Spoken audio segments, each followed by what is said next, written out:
Broncos country, the wait is over. The pads are finally on at Denver's training camp, and you can feel the energy shift. This isn't just another practice, it's the first real step toward finding out who's ready to rise and make their mark on the 2025 season. Today's session had a different intensity. For the first time, we saw players strap on the pads and start to prove themselves. Some guys are already carving out their path to become breakout stars this offseason. The headline of the day: Mike McGlinchey returned to practice. Huge news for the offensive line. Getting him back in action, building chemistry with the unit, and adjusting to the pace of full contact drills is exactly what this team needs right now. New additions are also making waves. R.J. Harvey and J.K. Dobbins are bringing fresh firepower to the backfield, while Evan Engram and Pat Bryant are settling into the offense and forging those early connections. Building trust, timing, and rhythm this early in camp is a critical sign of what's to come. The competition is fierce, the energy is electric, and the fight for roster spots has officially begun. Every snap counts, and every player knows the pressure is on. Broncos country, who are you watching closely this preseason? Which under-the-radar players do you believe can become X factors when the lights come on? Drop your picks in the comments. This training camp is just getting started, and the battle for Denver's future is heating up. Buckle up. This is only the beginning. The return of Mike McGlinchey is a massive boost for the Broncos' championship hopes this season. Getting one of their cornerstone linemen back strengthens the foundation of this offense as they gear up for a high-stakes campaign. Over in the drills, we saw Pat Bryant and the running backs pushing hard to make their mark, with Troy Franklin now rocking his new number 11, showing off sharp footwork. But the day wasn't all good news. Linebacker Drew Sanders, one of the early standouts of camp, is facing a setback. After being carted off with a lower leg injury yesterday, the latest update suggests he'll miss an extended period of time. Week 1 is now in doubt, and the team will have to prepare for life without him, at least for the near future. It's a tough blow. Sanders had been thriving in this system and building serious momentum.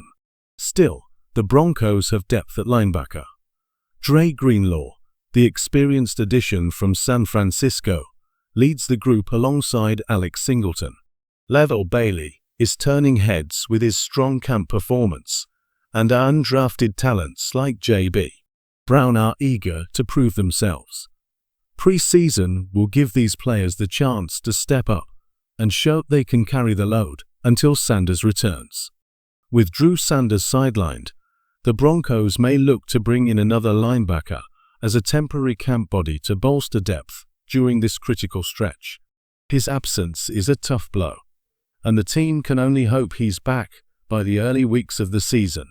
Meanwhile, the wide receivers were putting in work today, showing flashes of what's to come.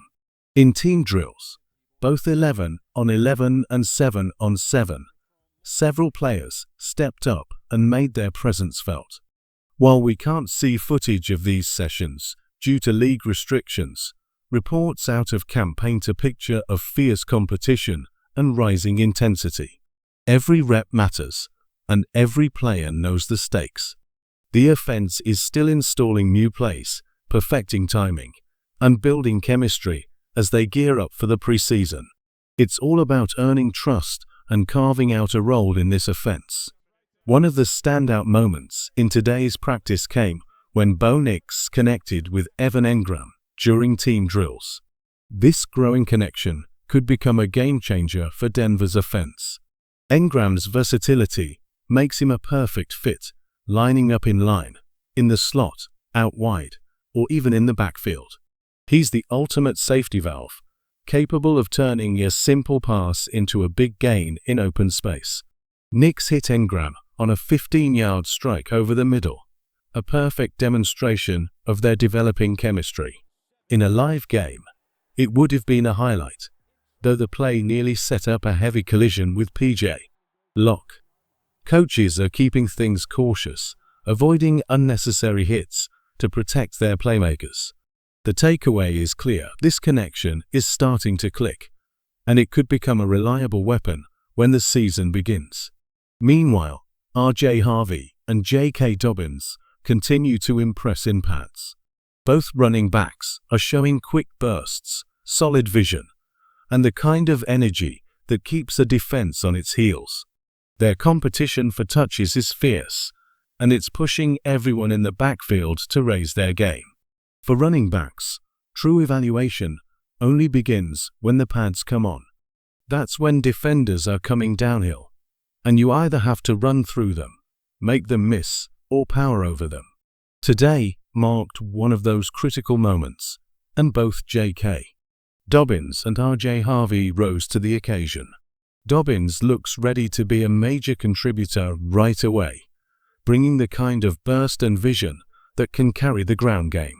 Harvey, meanwhile, is showing his versatility, able to run between the tackles, but also dangerous as a receiver out of the backfield.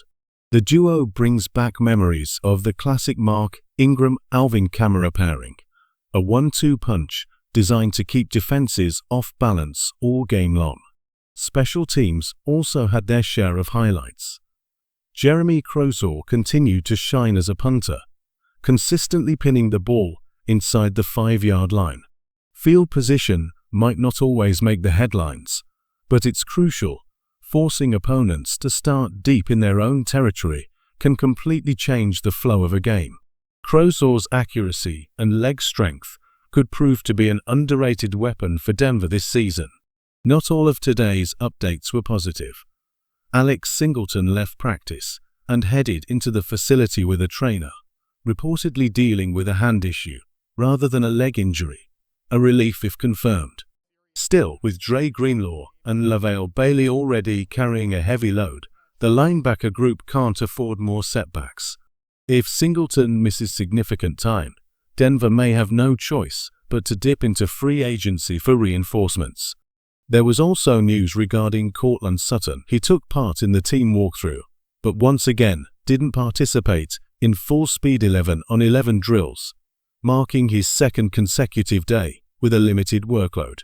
Sources indicate it's precautionary, with both sides aligned on managing his reps as extension talks continue. With Sutton easing back, other receivers are seizing the spotlight.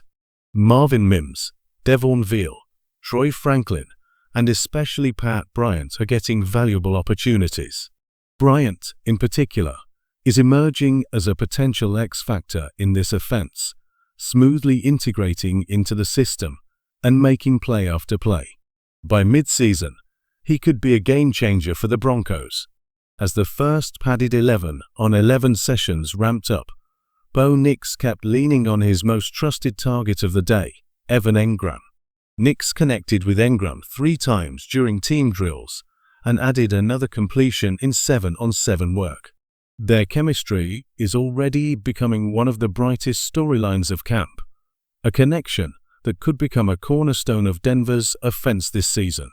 With the intensity rising and roster battles heating up, every rep is shaping the identity of this team.